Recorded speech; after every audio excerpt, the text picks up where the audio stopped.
because there's so much rock in the driveway for the water runoff, this is what the plows do. So where the grass is that they didn't plow up, I come through and I clean it before, spring comes. So this isn't one of my spring projects.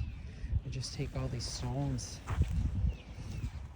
and you got to put them back on the edge of the driveway where the water runoff is. It's just a lot of stone, and it's everywhere around all the edges of all the property.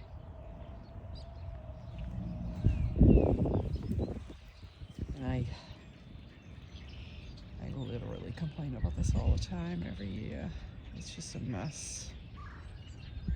And there's so much land that it's everywhere. I came out here in February. The first one I noticed was this, which was a horseman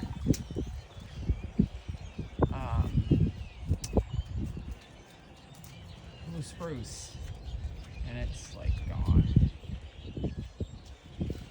They just destroyed it. So then I noticed that they were eating on the rest of the trees. This one I was really sad about because it's a ginkgo and it's big. And the bottom is just destroyed by rabbits. So I wrapped this a month and a half ago. And then you can see that these are just gone. They just ate their way through it. And it wasn't a small tree. I mean, it's 4.5 feet anyway. There's another one behind it. It's almost completely destroyed. They're both just native junipers. And then this beauty, they ate the bottom off of this too. I've never had this much of a problem. Like this whole bottom section has been pruned off. I might have saved a couple of branches from being chewed off, but that's about it. I'm so sad about all this stuff.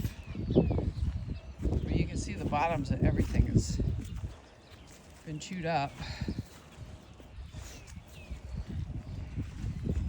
So, in the raised beds, I also did some Japanese maples and some evergreens. For some reason, they picked on the Japanese maples. This one did good. I'm going to do this one. This one they jumped on in. They pruned this down. Let's see.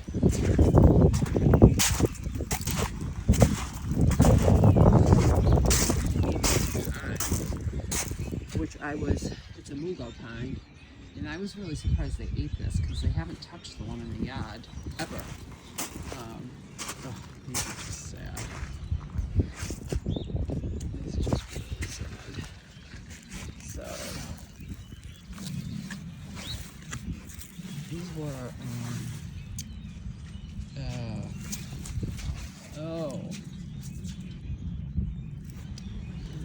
maybe one of these will say, oh, it's an American pillar arborvitae, but they're like gone, like completely gone.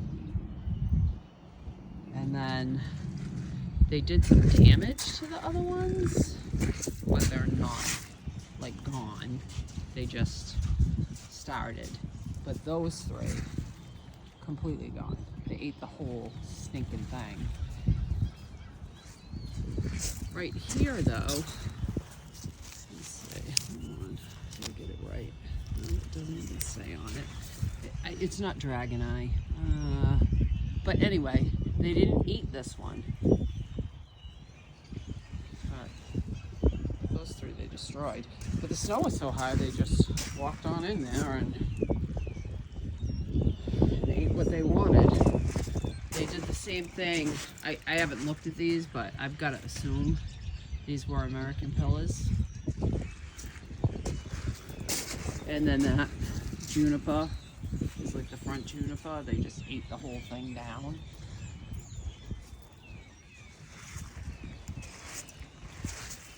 And then these were Thin Man Thuya. Gone. Destroyed. All of them.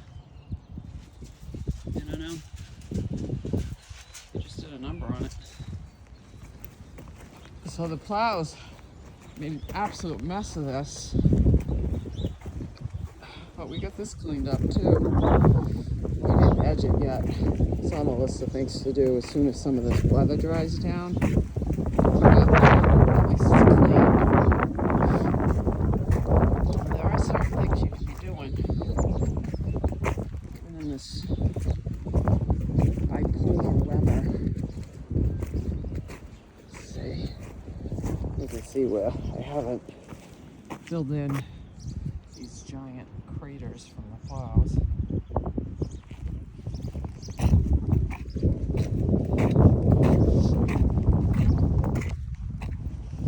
I got this apple tree pruned up a little bit.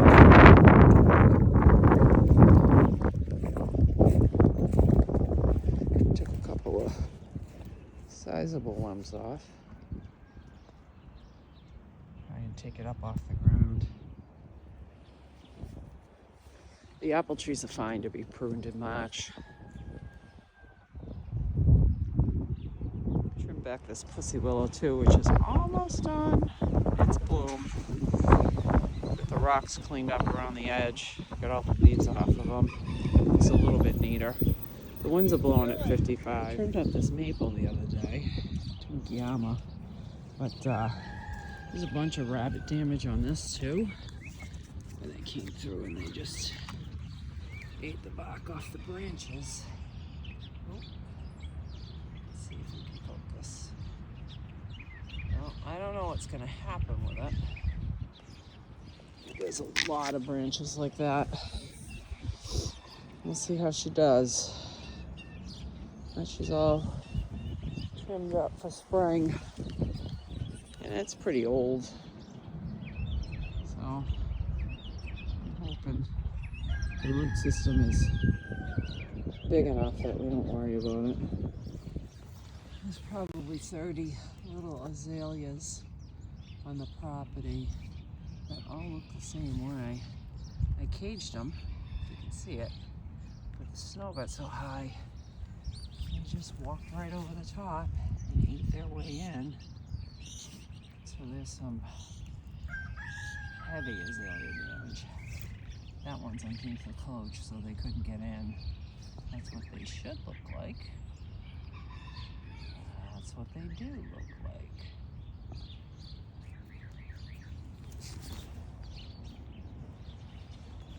The trunk protected on the red bud. They did gnar the roots. This must be recent because it was under 4 feet of snow.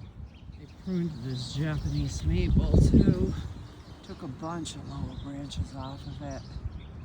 Ate some of the bark.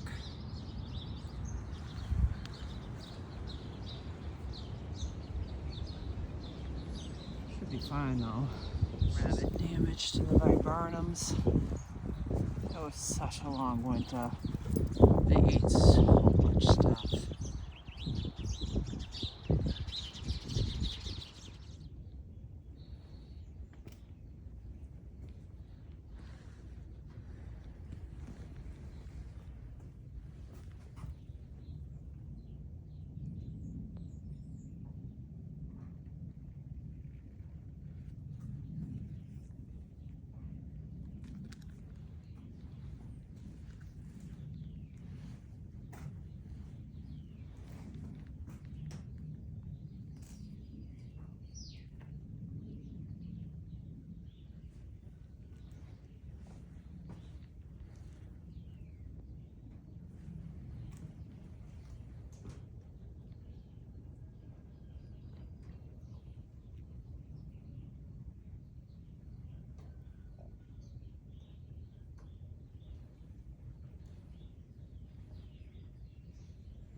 All of these are seeds. Even the oregano. I started that last year. Oh.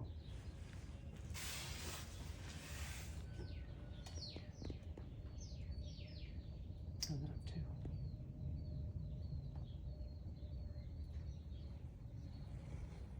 Let's see.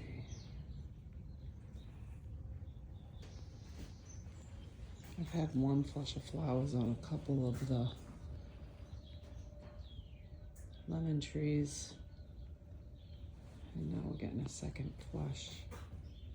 This one has seen better days. I don't know why it defoliated, but it's pushing new growth, so we're gonna hope whatever upset it this winter. I think it might have got too cold in here.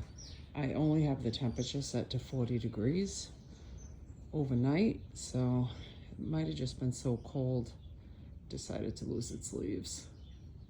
But it'll be back.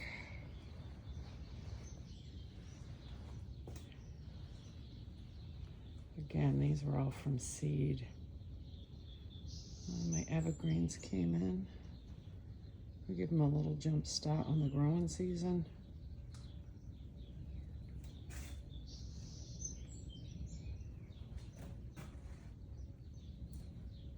These are all the seeds I started in December. These are all pansies I started in January. The begonias I started late fall.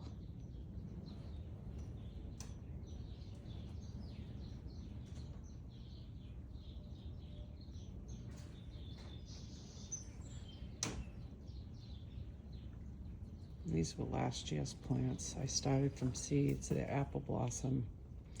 And then geraniums. And then I pulled them out of the garden in the winter and just overwintered them in here. They're all quite happy.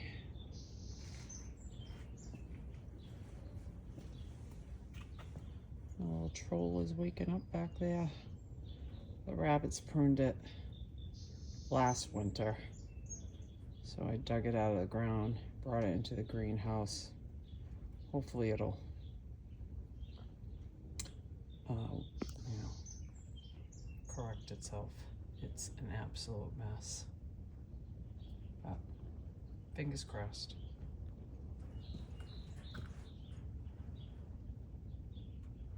So there's some stuff here that I planted from seed that's coming back. Let's see. And then some more hardy geraniums. What else did we get? Oh, this is all celosia that was planted from seed. Keep snipping back the tops. They did get a little leggy. They went a long time without much sun. But, you know, they're coming. I got some more seeds behind it, and I can't remember what I have over there. But I did overwinter. Let's see. Oh, this is the proven ones variety, and I can't remember what the name of it is. But those came out of the garden, and I potted them up with the geraniums so that I don't have to rebuy them this year, and I can just split these. I got a moth in here. Isn't that funny? Came in on something. I wonder if that's a butterfly. Oh shoot. No, it's a moth. It's a pretty moth. I think it's a moth. Seems happy in here.